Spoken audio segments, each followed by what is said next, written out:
পূজা উপলক্ষে বিএনপির ভারপ্রাপ্ত চেয়ারম্যান জনাব তারেক রহমানের নির্দেশনা অনুযায়ী পাঁচবিবি উপজেলা বিএনপির সাবেক সভাপতি কুসুম্বা ইউনিয়নের সাবেক চেয়ারম্যান এবং জয়পুরহাট জেলা বিএনপির আহ্বায়ক কমিটির সদস্য জনাব আব্দুল গফুর মণ্ডলের নির্দেশে আইমা রসুলপুর ইউনিয়নের বিভিন্ন পূজা মণ্ডপ পরিদর্শন করলেন বিএনপির নেতাকর্মীরা।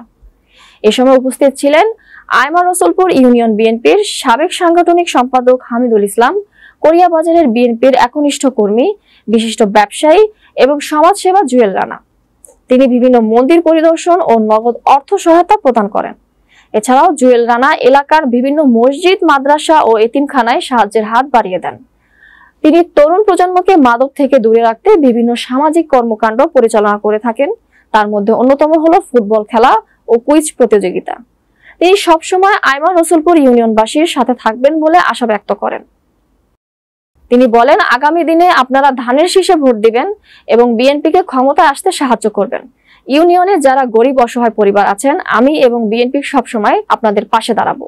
যারা মেধাবী ছাত্র আছেন, অর্থের অভাবে লেখাপড়া করতে পারছেন না, আমার নিজ তহবিল থেকে তাদের পড়ালেখার খরচ চালাবো বলেও ঘোষণা দেন তিনি।